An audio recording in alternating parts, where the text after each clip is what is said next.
You remember how to do a mag check? Did he show you that? Yes. Okay. All right, magneto check, not exceed 125. Yeah, So you check the right first? It doesn't really matter, that would be fine. So 2 clicks to the left. Now you're running on the right magneto. You dropped about 150 RPM, 125 RPM. So back to both? Back to both. Oh, actually I dropped about 100. And then so go ahead and go to the left magneto. And same about a drop, maybe even 100 RPM drop, not that much. And they're similar drops. So back to both, and you're verified on both. And then one other thing, you pull carburetor heat out. This knob right here, pull it out. You should notice a drop in RPM. Slight drop, it's not super good, but you shouldn't see it come back up without you pushing it back in. Okay. Carburetor heat. Ammeter check. Yep, so your ammeter right here is just showing a little charge if it's a working ammeter. This one? Yeah, as long as it's not, let's see, if you turn the alternator side off, see how it's drops down there? Yeah.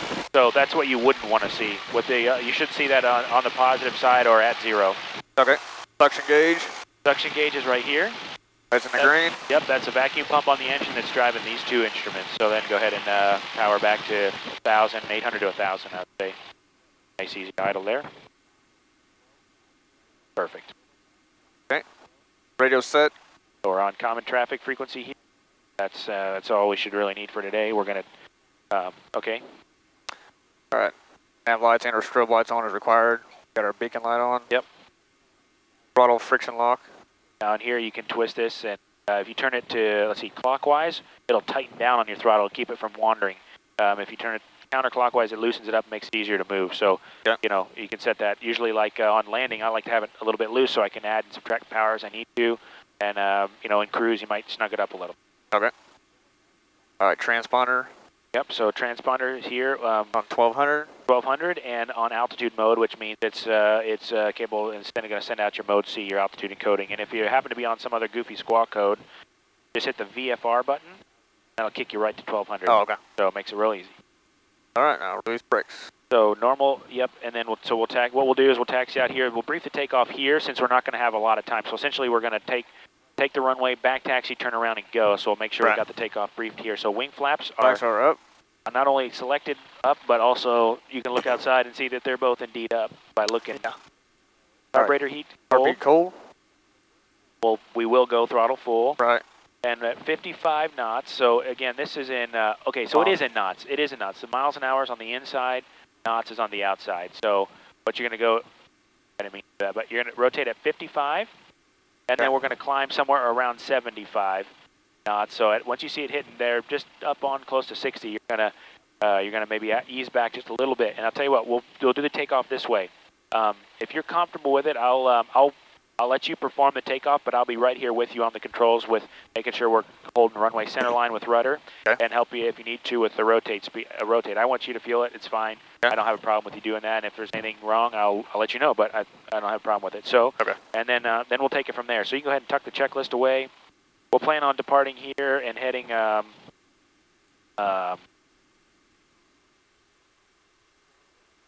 we'll head on a heading of about east.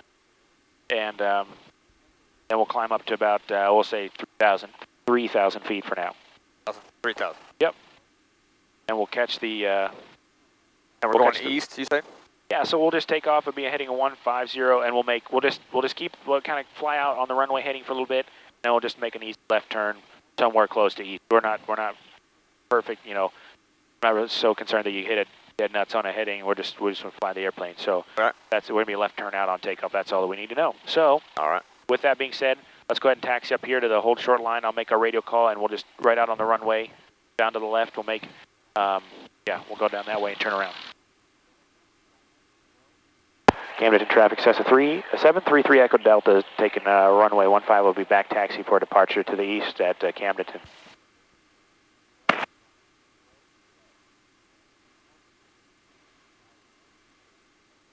Traffic's clear that way.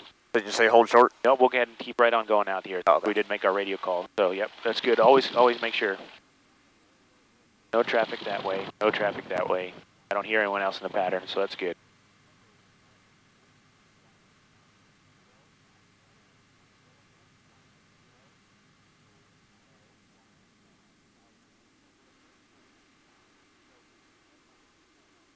We'll go down here to the end, and if you can, try and make your U-turn to the left, because think about it, the airplane already wants to sort of turn to the left, and you can see a little easier on your left. So once we get down here, we'll swing out and then make our turn to the left. Line up on the center line as best we can, pointing down the runway.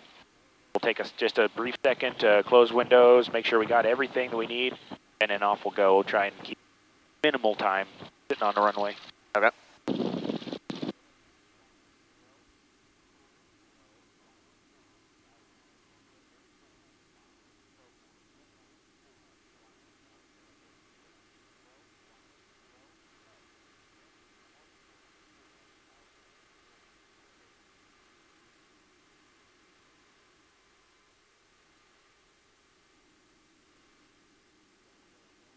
Yep, that'll do.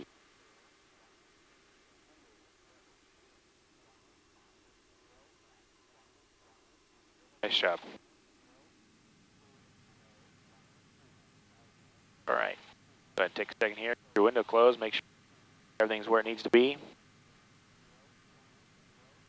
One final check. We're going to rotate 55. Okay. And then we'll climb out with the end of the nose about even the horizon. I'll show you what that should give us pretty close to our VY speed. So whenever you're ready, we'll go ahead and make a nice, easy, smooth application of full power. Keeping in mind, as you add power, you're going to need a little bit of right rudder, but you'll see that. Go ahead.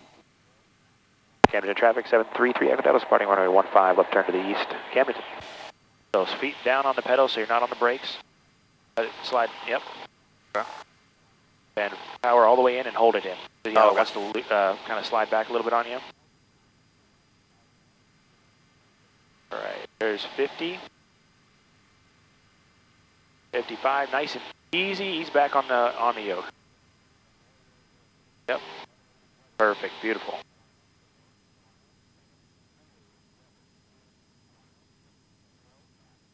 Well done. So we're just going to kind of pick a point there on the horizon and head that direction for now. You can lower the nose just a little bit. So what about the end? So you can kind of see the end of the nose, the end of the cowling there, and you can kind of see the horizon. Got a nice, fairly clear day. So what I would like you to do is just nice and easy, kind of put the end of the nose about, your eye level's about there, right about there on the end of the horizon. Okay. And that'll get you pretty close to your climb speed.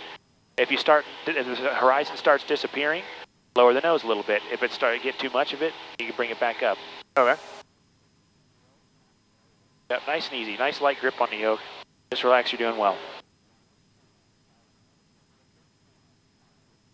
Oh, there we go. Thank you. Probably help a little bit. Yeah, that feels good. Yeah. All right. All right, Zach, go ahead and looks like we're clear to the left, so it's a nice, easy left turn. I'll tell you when to stop the turn. Go ahead. That's good on the bank angle. Just sort of maintain that bank angle. Here? Yeah, just here, looking outside. You shouldn't have to look inside too much today. We're going to keep our eyes outside. You can do a lot that way. Yeah, but notice on this one, see, this would be the friction lock would be a good thing to have when we're climbing. Just to crank that in a little to the right and hold the throttle in, make sure it doesn't coast back. Okay. That sometimes happens. This will be fine on the heading. So let's head this direction for a little bit. We'll keep the climb to 3,000 feet. Now, doing really well. Tell you what, go ahead and let your feet off the pedals so your feet aren't doing anything to the pedals. Okay. And now do your best to keep the wings level. Now put the nose on the horizon here, bring it up just a little bit. Now, over time, if you keep the wings level, I want you to notice which way the airplane is turning. Yeah, we're yawing to the left. Yeah, exactly. So in the climb, people ask, well, how much right rudder? Well, enough to keep you from yawing. What you should be able to do to know that you are coordinated is wings should be level, which you can look outside and see the horizon. Well, it's pretty hazy. Yeah, it's hazy. But maybe with the glare shield here, you can figure out level, and then enough right rudder to keep the heading. Because if you're drifting one way or the other, that means that you don't have enough rudder or you've got too much rudder. That's the best way to tell if you're coordinated. Okay, so let me go ahead and add right rudder to stay on the east heading? Well, I don't really care so much about the heading. Let's just pick a point, like a reference point on the horizon. There isn't really much around here. It's kind of hazy and flat, but maybe if you find a field or something off in the distance that you want to head towards. And so I want the wing. What you don't want to happen is the airplane to be flying sideways in a crab. You want the wings to be nice and level and to be going the direction that you need to go. So I'm going to say you need a little bit more right rudder because this right wing is just drooped a little low. So if you add some right rudder. So you just hold it? Yep, constant pressure on it, and then you should be able to keep your wings more or less level. We're still a little right wing low there.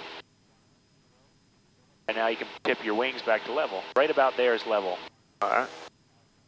Nice. Looking good. 2,500 feet, here we go. We got 500 more to go. Doing okay back there? Yeah. You should have some minimal amount of air, but there you go. A little more right rudder in the climb. You'll find the steeper you go, the more rudder you have to use. Okay. So that looks good. And this has given us about a 70 knot climb speed with the end of the nose on the horizon. And just so happens we're about almost 500 feet, which is probably about as good as you're going to get out of this little airplane on a hot day. Yeah. Density altitude is pretty high.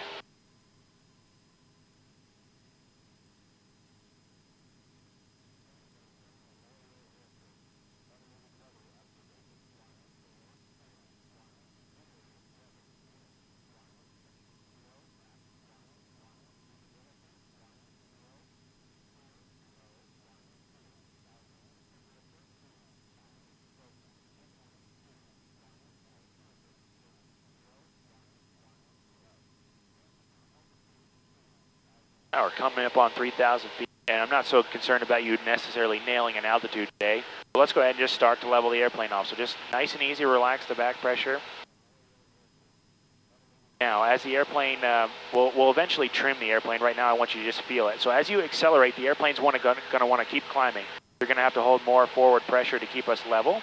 Yeah. And then as you pick up power, or as you pick up speed, you're going to hear the engine starting to spool. You're unloading the engine, so it's going to turn faster. So we're going to back off? Yeah, you can pull it back a little bit if you want to. So what's a desired RPM, you think? For right now, let's just go to like maybe 2,400 RPM. So you can just pull it back a little bit. So we don't have an overabundance of power that we can just get rid of it all. So 2,400 will work. Perfect, that sounds about right. Sure, and that'll get us close. Okay. And then, now, are you having to still add some forward pressure? Yeah, so it's time to trim? Now go ahead, now you can trim it out. Yep, go ahead and roll it down. Nose down. Nose down.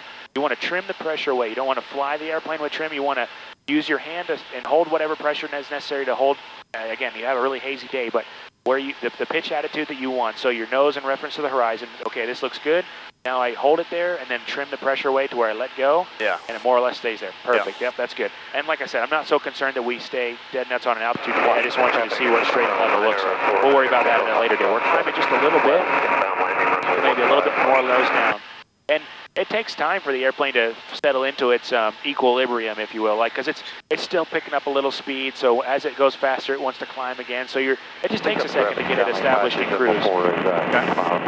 North, landing 18, summit 3 and 4. Okay, so let's go ahead and we're kind of out here. We're established, trimmed out well. Traffic bearing 5 Mike Alpha, back taxi, departure runway 15. Let's go ahead and make a left 360-degree turn. So it doesn't need to be too steep on the bank angle. Let's do it with just looking outside the airplane. So other than we'll have to kind of, the sun's that way, so we'll turn around, or roll out when we're headed into the sun again. So whenever you're ready, all right, clear to the left. Okay, let's go ahead and do a left-hand turn. This will just be a clearing turn, just to. Okay, so am I step on the ball? Yep. When you're making the left turn like this, once you're established in the turn, so once you got the bank angle that you want, you shouldn't need to use a whole lot of rudder. It's just rolling in and rolling out. And if you're rolling in slow and rolling out slow, the amount of rudder that you have to use is very minimal. It's when you want to roll in a little bit quicker, you've got to add a little bit of rudder to accommodate for, I don't know if you remember in ground school, but the we call it adverse yaw. Yeah. Okay. Other than being a little hazy, it's not a bad morning. Yeah. A little bumpy right after takeoff, but. Yeah, a little bit of air moving down there, but otherwise not so bad. And it's a little cooler up here. It's yeah. Still 70 degrees up. And notice you can do it all with reference to the horizon. You know, I mean, you may be looking in here some, but you can do a lot of flying just by looking outside the airplane and seeing what the nose is doing. And if you learn to do it that way, oh man, you'll have, when we get into steep turns and all those things, it'll be a whole lot easier if you can do it with looking outside the airplane. West, Yeah. Camden.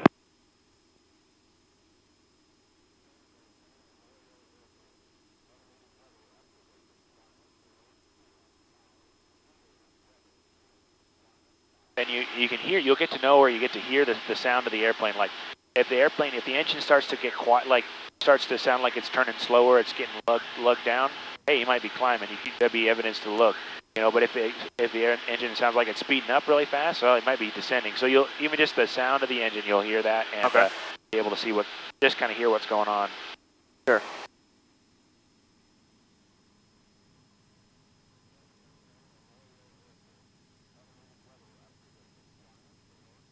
Camden traffic, bearing 5 Mike Alpha, 15, departing northwest, Camden. All right, so he's going the other way. That's good. Yeah. So we'll keep turning just a little bit farther, then we'll roll to wing level.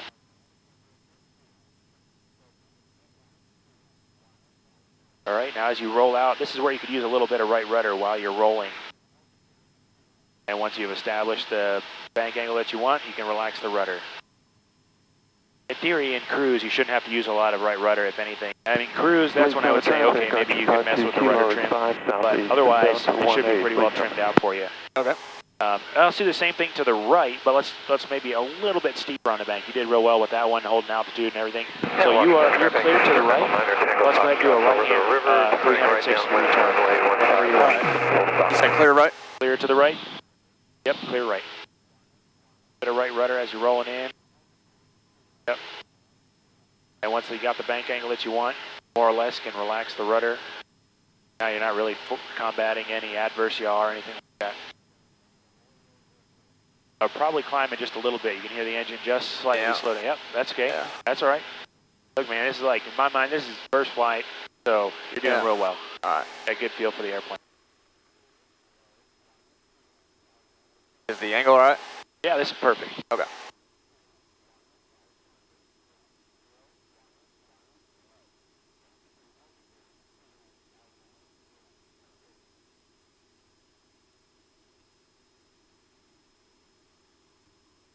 And we'll go all the way back around to, actually we'll stop it at about